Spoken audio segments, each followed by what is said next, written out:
First and foremost is your patent.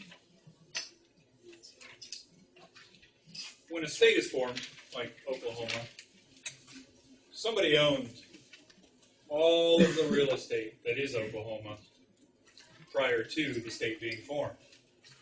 And in our case, for Oklahoma, it's the U.S. government. Because nobody had really had any kind of ownership, official, by our terms at least, prior to. Now, there were a lot of people living here at the time. And they were the stewards of the land. But by our rules and laws, they didn't own squat. So it was easy for us to just kick them off.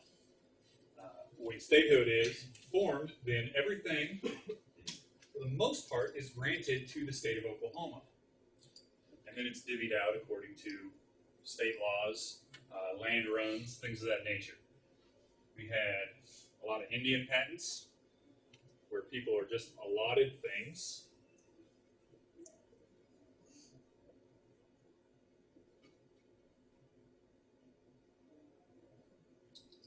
Here you go.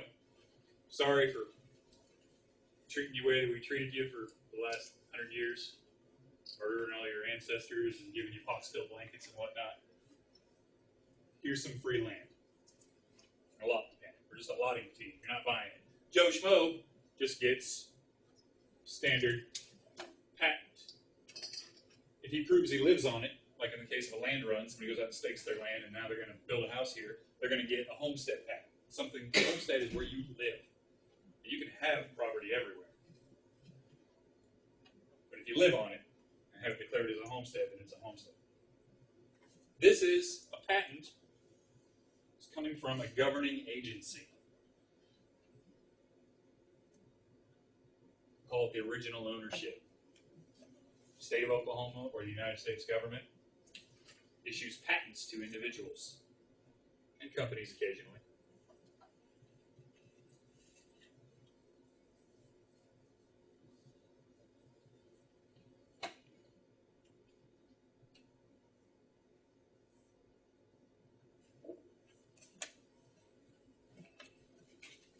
To be clear, patents and deeds aren't going to be called the same things, but a patent is really nothing more than a deed from a governing body.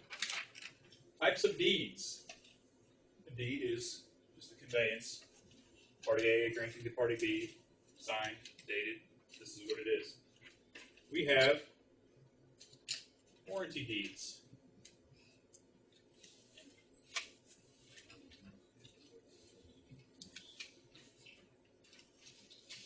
What makes a warranty deed important, and what's special about a warranty deed, is it has a warranty clause in it. It has a guarantee on it.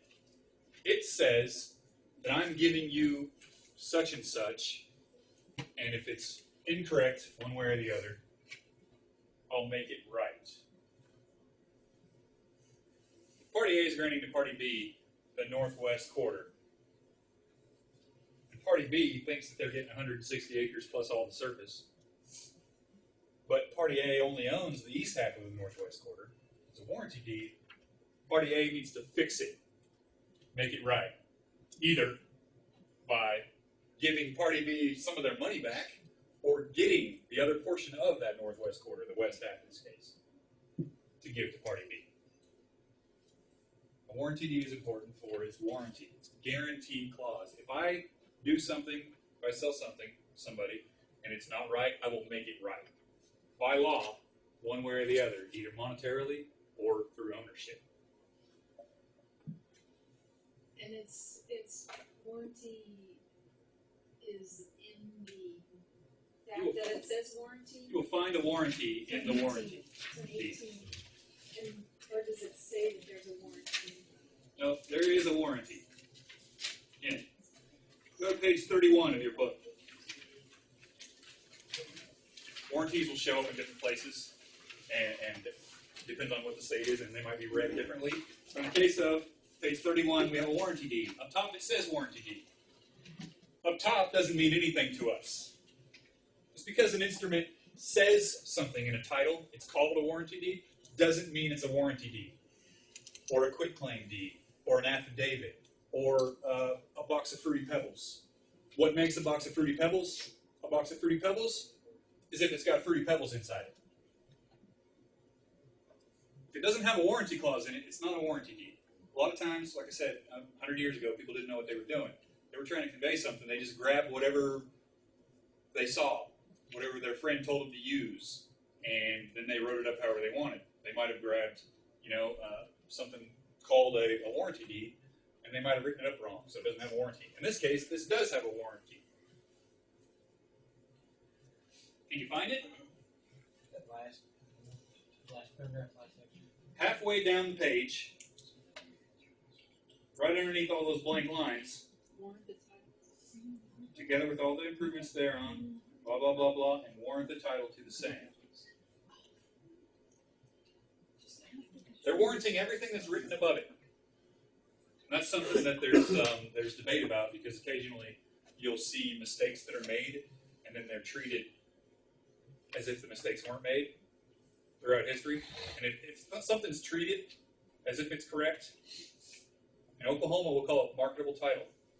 And 30 years of marketable title is good enough for us to say it's good. But a warranty here makes the warranty deed valid. It's saying whatever it is, I'll fix it. Anything below the warranty is less than accepted from the warranty. It's saying it's not warranted. That's it. They're just not guaranteeing. But occasionally you'll see somebody saying, I'm going to grant Party A all the northwest quarter, done. And then they'll have a warranty clause. And then underneath it, they'll say, well, less than accept half the minerals. Technically, they're just not warranting half the minerals. But depending on how it's treated in marketable title, they might actually be reserving to themselves half the minerals and conveying half the minerals. You see it occasionally.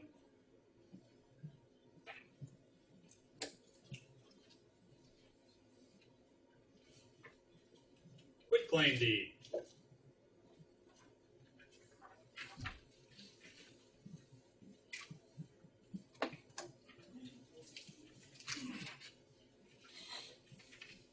You guys can read these definitions as you go as well, starting on page 16. Generally, a quitclaim deed can be defined as, I don't really know exactly what it is that I have of what I'm describing, but whatever it is, it's yours. So if I quitclaim the northeast quarter, there's no warranty. There's nothing that says, hey, I'm guaranteeing that I own 100% of the northeast quarter. It's just I'm guaranteeing the northeast quarter.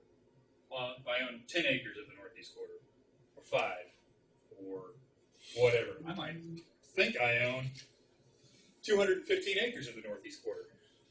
Is that possible? Not likely. It's only going to be 160 acres anyway. Well, whatever you're doing, you're saying, hey, I don't exactly know what I have, but it's yours.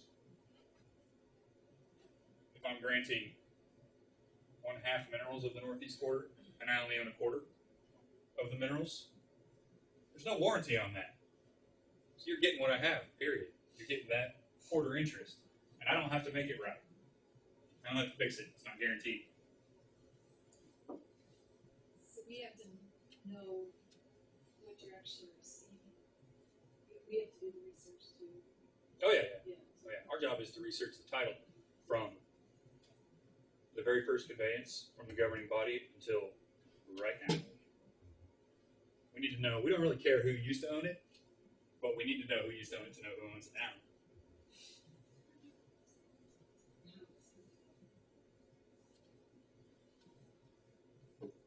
You'll see sometimes it's just a deed. I'll just list it as a deed. Well, if it has a warranty inside that deed, it'd say,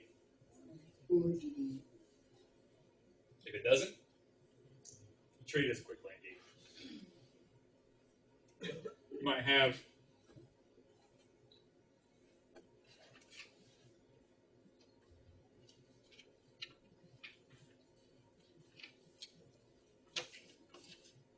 sheriff's deed. Sheriff's one of those fun words where they meant to have 2 R's in it and add 2 F's instead. They said, screw it, looks good that way. Doesn't make any sense. I always write it wrong. Well, not always, but.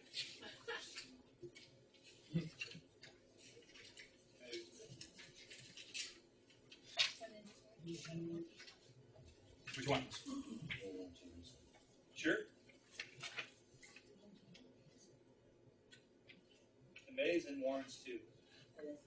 See what I mean? It's in different places. I believe that's a Kansas deed. They put the warranty in different places. Kansas doesn't follow the whole above and below the warranty clause. They just say, it's got a warranty. It's good. What is a sheriff's deed? Sometimes known as a sheriff's sale. Foreclosure. But not by the tax commission.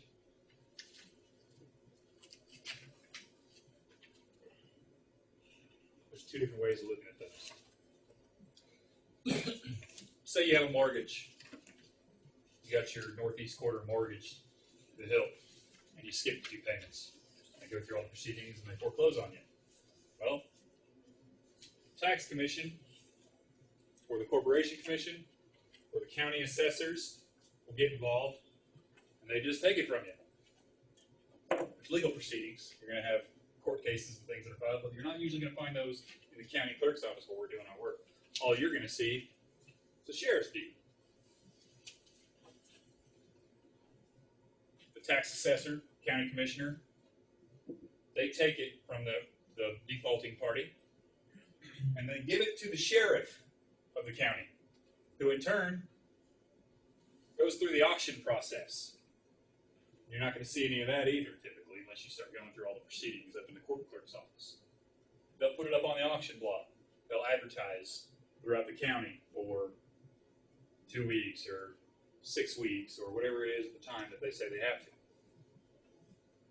And then whoever shows up at the auction bids on it. Sometimes it's the bank if it's foreclosure. Sometimes it's in Oklahoma out east. It was, I think it was a buddy of the county commissioner that was always doing it. That was always winning. Because every time there was an auction, a sheriff's deed, this one guy would take it, and then 2 weeks later he'd sell half of it to the county commissioner. Otto was his name, I believe, something. Why would they get in trouble? Sure. Nothing illegal about it. Shady, yeah, but not illegal. Sheriff's deed is going to be a resale deed for foreclosed property. A tax deed, on the other hand,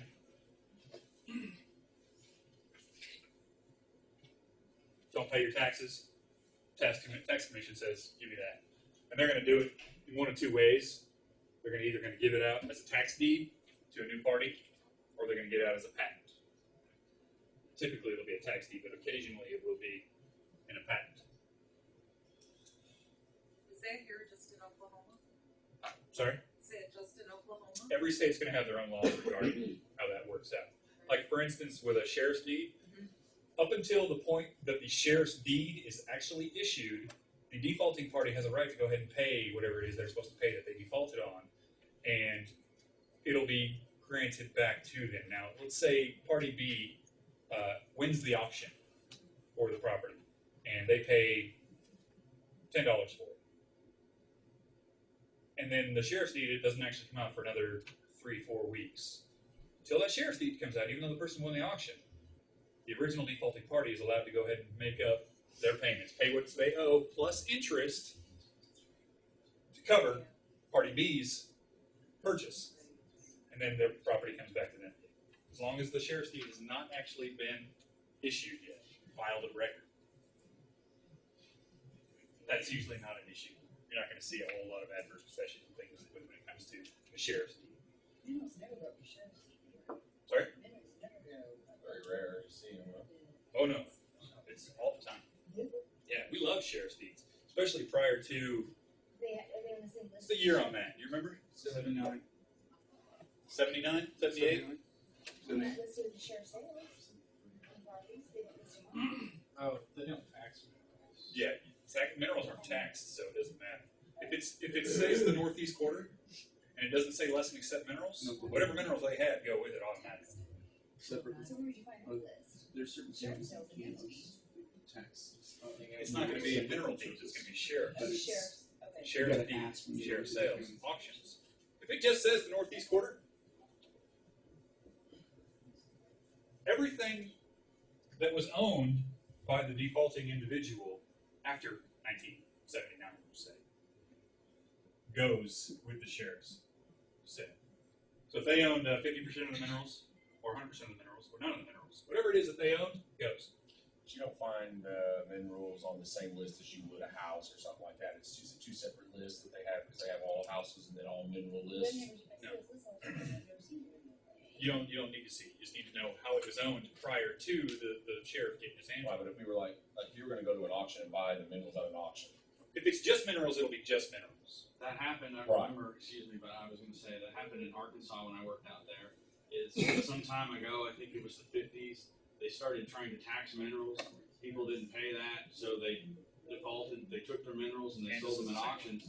And the state Supreme Court came back and said none of that's valid at all.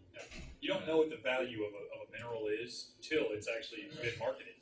So it's hard to tax that stuff. But some states still do it. Kansas, Colorado does. right? But Colorado, So Kansas. where's the they- list for auctions, I guess, if it's on the sheriff's sales, is it in your folder and it's not taxable, then where's the list? If somebody owns just minerals and they're defaulting, let's say they own no surface and 100% of the minerals, it's going to be in the same exact place. It's just going to specify minerals. It's just very unlikely. People don't default on those, and if they do, they can usually sell them to somebody real quick or a portion of them to get the money to pay what they need to, because those are valuable. Those are extremely valuable. They don't typically track the minerals either on the sheriff's sales, so they don't know if there's minerals or not. So there could be on them. They just know what the value of it is. Of the That's where property. you go to the courthouse, right? So it could just The be land jail, or something. the jail has it, look. Yeah, John's Prior to, walk through them. gotta get that year. That's driving me nuts. Prior to that day, sheriff's deed. 1R. I think it's October of 79. Sheriff's.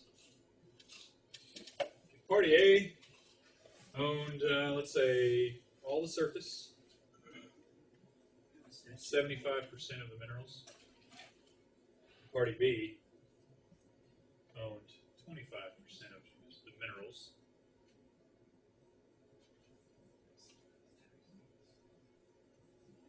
Party A defaults, they take it.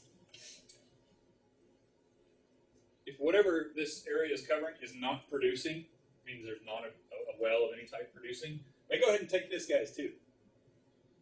As long as this isn't held by production, it gets lumped in with the sheriff's sale. Just take it away. Wow. Well, they usually fixed it in the 70s. In the 70s. Now, prior to fixing it, this is how odd it is. I mean, in the 70s, you think that they would have had this stuff squared away a long time ago. It wasn't that long ago when they were doing stuff like this. 25%, B lost out as well. B's going to get paid for it. They don't just gank it. Whatever it sells for, B is going to get 25% of it. So party A defaults on the I think what I'm surface. thinking of is If Party A defaults, this is what Party A owned. Surface and 75%. Let's say somebody Not exactly owned sure. the surface by themselves. And Party A just owns 75% of the minerals. They're going to take everything. An auction. As long as it's not producing. There's different rules dividing up severed minerals and non-severed minerals. But not always. In this case, this 75%, 480 acres, is non-severed. This is a severed mineral conveyance. You sever minerals by separating them from the surface ownership. That's what a severance is. Just owning 50% of the surface and the minerals and I sell it out, that's not severing anything. That's just dividing the ownership up.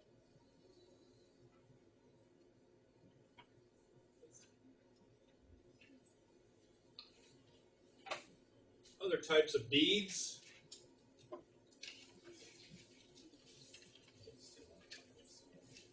Trustee's deed.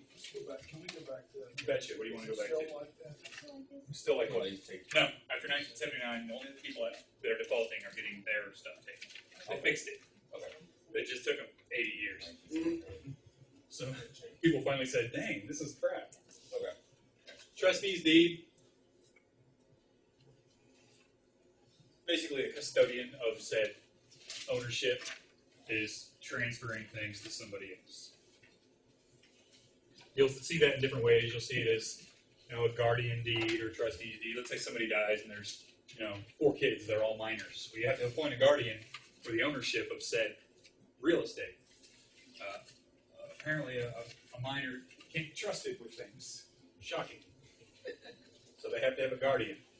You'll see a guardian deed, things of that nature. Let's see. Did I forget anything? Beneficiary deed, much like a trustee deed, guardian deed. Sheriff's tax.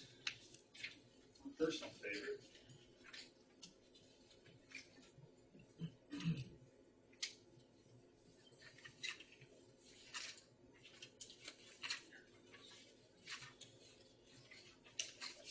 Affidavit. Do this real quick. An affidavit does not convey ownership. However, it can be treated as though it does. We'll follow the marketable title issue. But it's based on 10 years instead of 30 years. Somebody files an affidavit saying they are the heir of such and such.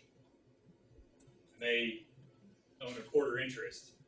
And 10 years goes by and nobody disputes it, then we're going to treat it as fact. However, we're going to put a big fat note on a report that says, this is based on an affidavit. This is not something that has been vetted and we know is a fact. Because at any time, no matter how long ago an affidavit was filed, be it 200 years ago, it can still be disputed. I can say, hey, that's crap. There's no proof that this person owns what they say they own. I'm the rightful heir of. And as soon as that happens, everything is frozen, having to do with this until it's been sorted out. We've already sold. What? We've already sold. What if your It doesn't matter. It's frozen, and if it was sold invalidly, then it's going to revert back if it works out that way by the court system. Somebody might have gotten screwed. Possibly. Affidavits are nothing more than notices to the general public that somebody thinks they know something. That's all it is. It's gee whiz information. People are swearing to it, but they're just swearing on an opinion. They don't really know for a fact. Otherwise, they wouldn't be using an affidavit to do it. Affidavits can be anything that you can possibly think of. Affidavit saying, my name's Ryan. An affidavit saying, I know Doug. It can say, I'm 25 years old. Or I've changed my address. Or I want my bank account information to be such and such instead of what it was.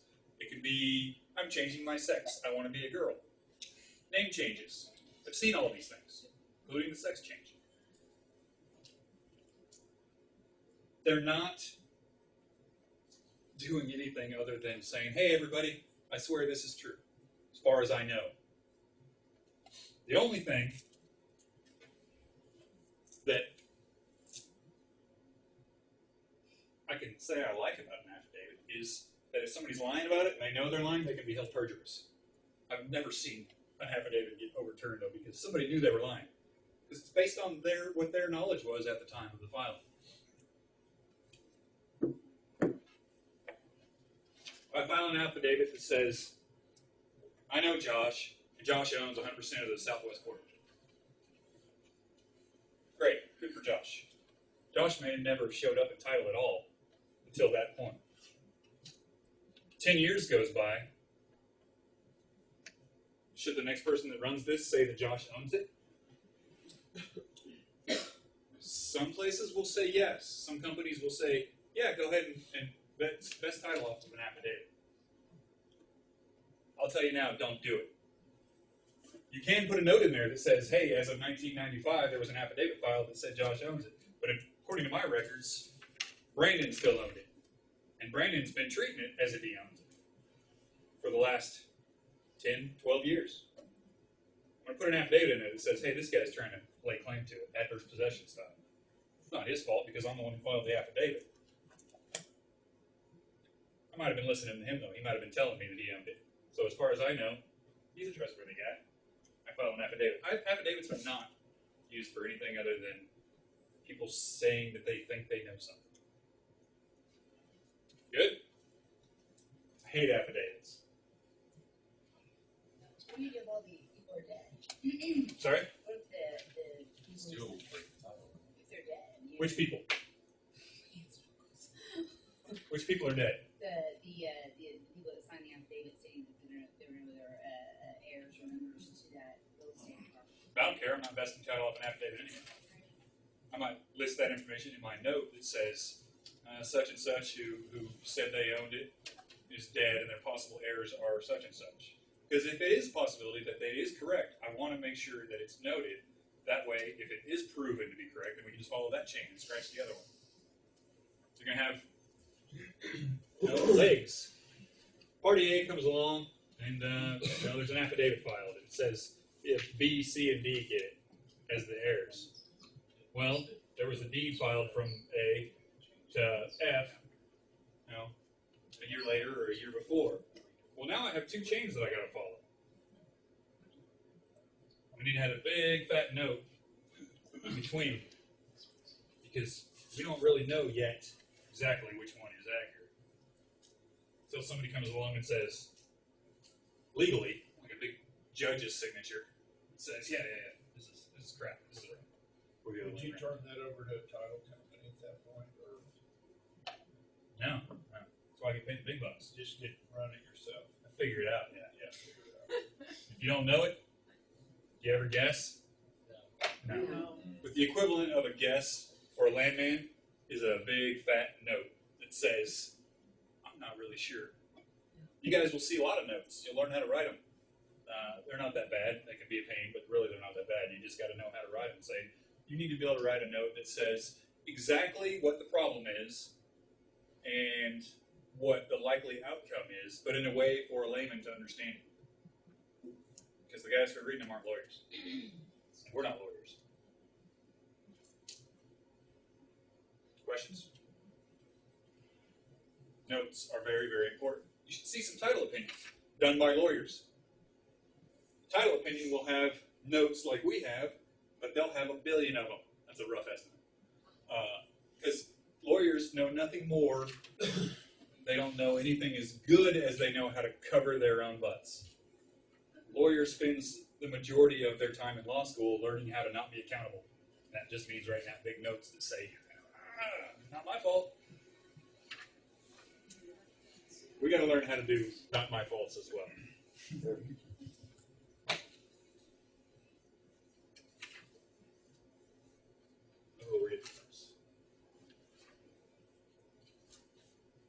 Orders.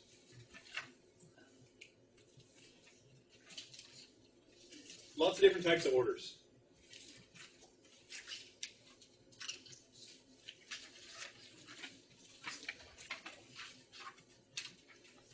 Final decree is an order. An order is nothing more than something that's signed by a judge. All the evidence was gathered by appointed parties and brought to the attention of a judge, and a judge looked it over and said, everything's in order after however long it takes them. And they put a signature on it. The final decree is part of a probate. What's a probate? That was perfect. An evaluation of the estate after somebody passes. It is an all-inclusive accountability of somebody's life as was owned upon their death. An inventory, an appraisal, a value, everything they're worth is going to be tallied up in a probate. And the probate proceeding gathers all the information, and the final part of a probate is the final decree, which is the portion that's signed by the judge, which says, all of this information we gathered in this probate, this is what we're doing with it. Rubber stamped by the judge, this is how it's done. A legally binding signature by the judge makes it, in fact, law. So whatever the probate said, whatever the final decree signed, is now a fact. Divorce decree, another type of order, another type of decree, same type of things. You're going to have divorce proceedings. They're going to take an inventory. They're going to listen to both sides. Sometimes it'll get nasty. I've seen some fun ones. I saw one, I think you brought it to my attention, Doug, out in McAllister. Somebody wanted a divorce from Tommy, that murderous bastard who's doing 20 years to life in prison for slaughtering blah, blah, blah. I want all the silverware. You know, that sort of thing. Same thing. The divorce decree will decide how the property that they own together is being divided.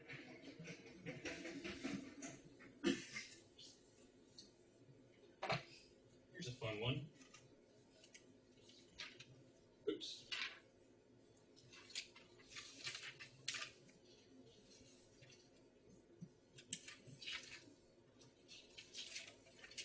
Somebody say, Nunc pro tempore. That's so fun to say. Latin. Once again, you'll run into Latin all the time. And all it means is after the fact.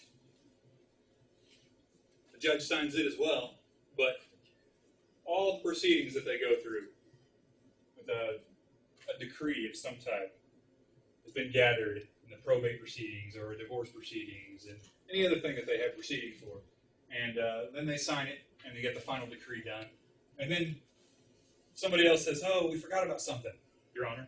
We forgot about this piece of property or this heir or something is brought to evidence that's new.